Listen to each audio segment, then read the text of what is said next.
Saint Gregory high school and college অনির্দিষ্টকালের জন্য বন্ধ ঘোষণা করেছে কর্তৃপক্ষ। বিক্ষুব্ধ শিক্ষার্থীদের নজিরবিহীন হামলায় ক্ষতিগ্রস্ত হয়েছে ঐতিহ্যবাহী এই শিক্ষা প্রতিষ্ঠানটি।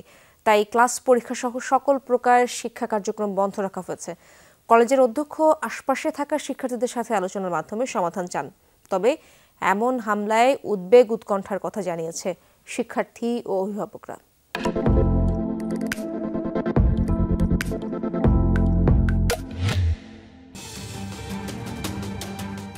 গেল রবিবার রাজধানীর পুরান ঢাকার লক্ষ্মীবাজারে Saint Gregory high school and কলেজে ব্যাপক ভাঙচুর চালায় বিক্ষুব্ধ শিক্ষার্থীরা। কোনো কারণ ছাড়াই ওই দিন বিকেলে বহিরাগত কয়েকশো শিক্ষার্থী শিক্ষা প্রতিষ্ঠানটিতে ঢুকে 5তলা ভবনের 3য় তলা পর্যন্ত বেশিরভাগ শ্রেণীকক্ষে হামলা চালায়। ভাঙচুরে বাধা দিতে গেলে হামলার শিকার হন স্কুলটির স্টাফরাও।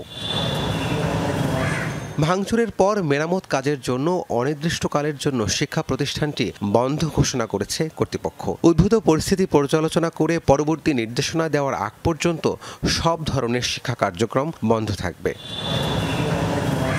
হামলা ভাঙচুরের ঘটনায় দায়ী বা দোষীদের শাস্তি না চেয়ে অধ্যক্ষ বলেন, হামলাকারী সবাই ছাত্র, তাদের সাথে আলোচনার মাধ্যমে চলমান সংকটের সমাধান চাইলেন তিনি। পরবর্তী নির্দেশনা দেওয়া পর্যন্ত এর মধ্যে আমরা বিদ্যালয়টা আরেকটু সাজিয়ে নেব, তারপর শিক্ষার্থীদের নিরাপত্তাটা একটু দেখবো, তারপর আমরা স্কুলে দেবো। তবে এটা দীর্ঘ করার কোনো পরিকল্পনা আমাদের নাই। আমাদের আশেপাশে যারা প্রতিবেশী প্রতিষ্ঠানগুলো আছে তাদের সঙ্গে আমরা একত্রে সংহতি প্রকাশ করে চলতে চাই এবং সেন্ট গ্রেগরি 142 বছর ধরে সেটাই করে যাচ্ছে।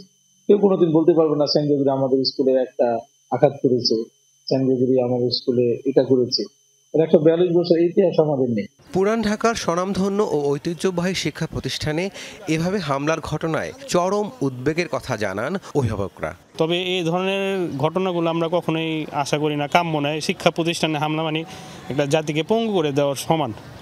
আমার ছেলেও ওদের লেখাপড়ার গতিও নষ্ট হবে, আগ্রহটাও হারিয়ে ফেলবে ওরা এরকম বন্ধ হলে স্কুল বারবার।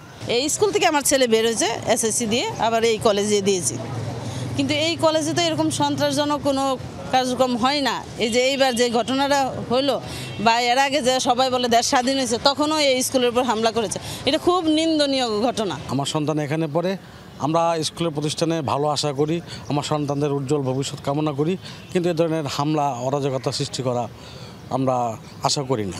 দ্রুত শিক্ষার পরিবেশ ফিরে আসার প্রত্যাশা সকলের। আজকে তো পরীক্ষা ছিল আমার ছেলে। রাব্বি সিদ্দিকী, যমুনা নিউজ, ঢাকা।